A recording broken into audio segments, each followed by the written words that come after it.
Hey guys, Lord Naren White here, the Holy Ghost, the one true God, back with you with the next video in my series reading The Adventures of Tom Sawyer by Mark Twain. Without further ado, returning to The Adventures of Tom Sawyer as read by Lord Naren White. No, you've always been fair and square with me, Muff Potter, and I won't go back on you. There now, that's as fair as a man can say. Oh, Joe, you're an angel. I'll bless you for this the longest day I live. And Potter began to cry. Come now, that's enough of that. This ain't any time for blubbering. You be off yonder way and I'll go this. Move now, and don't leave any tracks behind you. Potter started on a trot that quickly increased to a run. The half-breed stood looking after him. He muttered, If he's as much stunned with the lick and fuddled with the rum as he had the look of being, he won't think of the knife till he's gone so far he'll be afraid to come back after to such a place by himself. Chicken heart. 2 or 3 minutes later, the murdered man, the blanketed corpse, the lidless coffin, and the open grave were under no inspection but the moon's. The stillness was complete again, too. Chapter 10. The two boys flew on and on toward the village, speechless with horror. They glanced backward over their shoulders from time to time, apprehensively, as if they feared they might be followed. Every stump that started up in their path seemed a man and an enemy, and made them catch their breath, and, as they sped by some outlying cottages that lay near the village, the barking of the aroused watchdogs seemed to give wings to their feet. If only we can get to the old tannery before we break down, whispered Tom, in short catches between breaths. I can't stand it much longer. Huckleberry's hard pantings were his only reply, and the boys fixed their eyes on the goal of their hopes and bent to their work to win it. They gained steadily on it, and at last, breast to breast, they burst through the open door and fell grateful and exhausted in the sheltering shadows beyond. By and by their pulses slowed down, and Tom whispered, Huckleberry, what do you reckon will come of this? If Dr. Robinson dies, I reckon hanging will come of it. Do you, though? Why, I know it, Tom. Tom thought a while, then he said, Who'll tell? We? What are you talking about? Suppose something happened and Injun Joe didn't hang. Why, he'd kill us some time or other, just as dead sure as we're laying here. That's what I was thinking of myself, Huck. If anybody tells, let Muff Potter do it, if he's fool enough. He's generally drunk enough. Tom said nothing, went on thinking. Presently he whispered, Huck, Muff Potter don't know it. How can he tell? What's the reason he don't know? Because he just got that whack when Injun Joe done it. Do you reckon he could see anything? Do you reckon he knowed anything?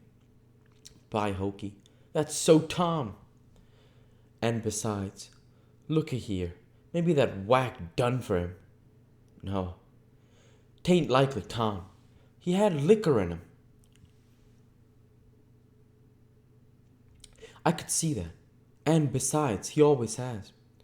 Well, when pap's full, you might take and belt him over the head with the church, and you couldn't faze him. He says so, his own self. So it's the same with Muff Potter, of course. But if a man was dead sober, I reckon maybe that whack might fetch him. I don't know. After another reflective silence, Tom said, Hucky, you sure we can keep mum? Tom, we got to keep mum. You know that. That Injun devil wouldn't make any more of drowning us than a couple of cats. If we was to speak 'bout this, and they didn't hang 'em. Now looky here, Tom, let's take and swear to one another. That's what we got to do. Swear to keep mum. It's agreed. It's the best thing. Would you just hold hands and swear that we... Oh no, that wouldn't do for this.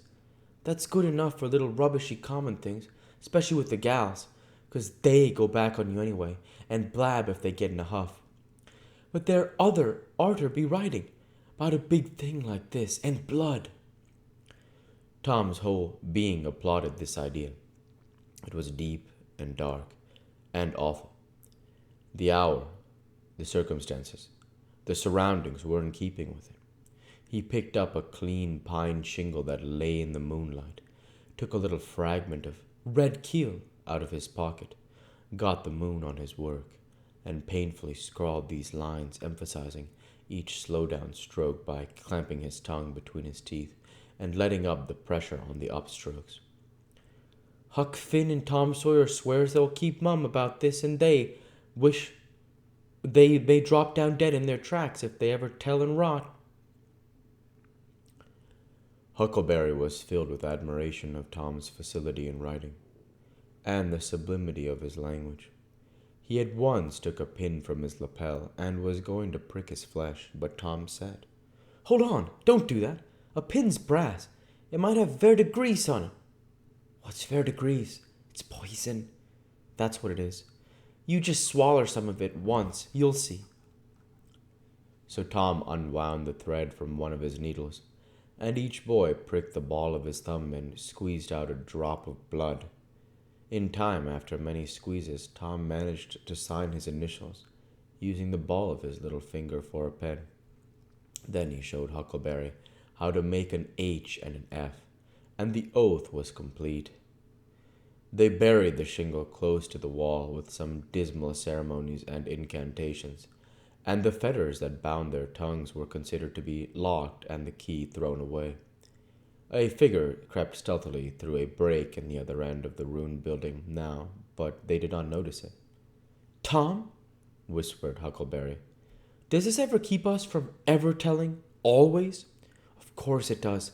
It don't make any difference what happens. We got to keep mum. We drop down dead. Don't you know that?" "Yes, I reckon that's so." They continued to whisper for some little time. Presently, a dog set up a long, lugubrious howl just outside, within 10 feet of them. The boys clasped each other suddenly in an agony of fright. "Which of us does he mean?" gasped Huckleberry. "I don't know. Peep through the crack, quick." "No, you, Tom." I can't. I can't do it, Huck. Please, Tom." "There 'tis again." "Oh, Lordy, I'm thankful," whispered Tom. "I know it's his voice. It's Bull Harbison." If Mr. Harbison owned a slave named Bull, Tom would have spoken of him as Harbison's Bull. But a son or a dog of that name was Bull Harbison. "Oh, that's good. I tell you, Tom, I was most scared to death.